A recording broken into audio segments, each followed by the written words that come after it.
Hello दोस्तों, नमस्कार। Welcome to the my blog guys. ऐसे मैं छत पे बैठा था ऐसे रैंडम। मैं आपको बता दूं, मेरे यहाँ आटा ख़त्म हो गया था तो घर से गेहूं आया था, उसी को सुखवा रहा था यहाँ पे बैठ के। पक्षियों से बचा रहा था, चील कौवे ना खाएं। खैर चील तो आते नहीं, कौवे की बात है, नहीं तो फिर से धुलना पड़ जाएगा और धुलने की इतनी क्षमता है नहीं। तो ऐसे कुछ रैंडम विचार मेरे मन में आ रहे थे ना, तो मैं सोचा आप सबको साझा करना चाहिए, बताना चाहिए। ऐसे में सोच रहा था ना कि जैसे ज़िंदगी में कभी कभी लगता नहीं है कि लोग मुझसे कितना आगे निकल गए हैं, क्या हो रहा है ज़िंदगी में, सब आगे निकल गए हैं। ये बातें लगभग 3 बजे रात को ज़्यादातर आती हैं बच्चों को। तो मैं आपको बताऊं, वहाँ पर कुछ करना नहीं है, बत्ती बंद करिए, चुप मार के सो जाइए, क्योंकि लोग तो आगे निकल ही गए हैं। कम से कम नींद तो पूरा कर लीजिए। समझ पा रहे हैं ना मेरी बात? बीस चिल ब्रो। और ऐसे कई रैंडम ख्याल आ रहे थे दिमाग में। जैसे किताब भी लेके बैठा था यहीं पे, सोचा गेहूँ सुखवाते सुखवाते 1-2 चैप्टर लपेट दूंगा। पढ़ रहा हूँ लेकिन बस पढ़ ही रहा हूँ, समझ रहे हैं ना? कि ऐसा लग रहा है कि अगर मौर्योत्तर काल पढ़ रहा हूँ तो लग रहा है मौर्य काल भूल रहा है, गुप्तोत्तर काल पढ़ रहा हूँ तो लग रहा है गुप्त काल भूल रहा है। अब गुप्तोत्तर काल में जब जो चीज़ नहीं समझ में आ रही है उसको कंफर्म करने के लिए गुप्त काल पढ़ रहा हूँ, तो फिर लग रहा है कि अरे मौर्योत्तर काल फिर से भूल गया है। ये लूप से भाई बाहर नहीं निकल पा रहा हूँ। 1.5 महीने बाद पेपर 1.5 महीने बाद पेपर है। ये हंसी देख रहे हो? ये हंसी सिर्फ बेशर्मी की हंसी है। ऐसा नहीं है मेहनत नहीं कर रहा हूँ गाइस, अच्छा टाइम पे उठ रहा हूँ, अच्छा पढ़ रहा हूँ, लेकिन यही लूप बना हुआ है कि हड़प्पा पढ़ता हूँ तो लगता है यार पूरा पाषाण काल का कुछ भूल रहा है। एज ए हिस्ट्री स्टूडेंट मैं आपको बता दूँ कि मैं हिस्ट्री का छात्र रहा हूँ विश्वविद्यालय यूनिवर्सिटी ऑफ इलाहाबाद में। बीए भी उसी से किया, एमए भी उसी से किया।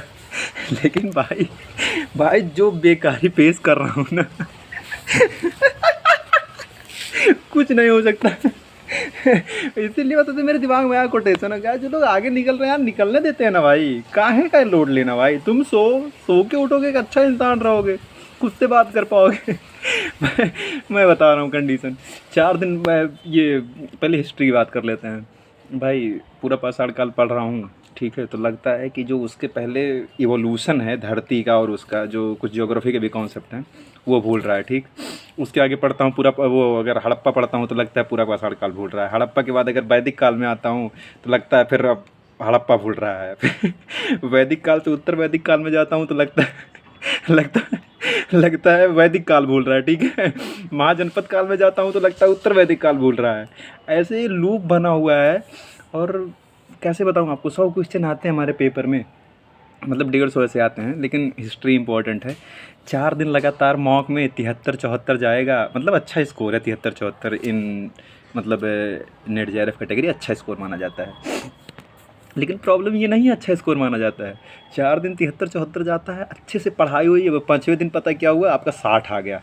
अब ये धड़ाक से भाई यहाँ लगता, देख रहे हो नहीं है यहाँ लगेगा, ऐसा हिलेगा ना मन, अये हाय हाय क्या ही बताऊँ। उसके बाद कॉन्फिडेंस साला सब घुटनों में आ जाता है। एक तो मैं याद हो, मेरे दोस्त ने मज़ा लेते हैं कि तेरी बुद्धि घुटनों में है।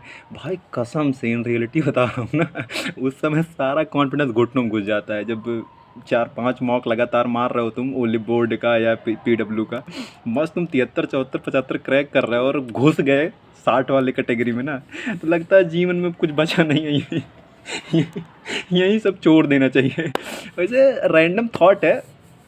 बाकी यार पापा तक मेरे वीडियो मत पहुंचाना, ठीक है, मैं बहुत मारेंगे हमको कि साले तुम्हें पढ़ने भेजा हूँ, पैसे दे रहा हूँ, तुम जाके वहाँ ये सब कर रहे हो। बाकी कुछ नहीं, मज़े करते हैं, चिल करते हैं। Bye bye.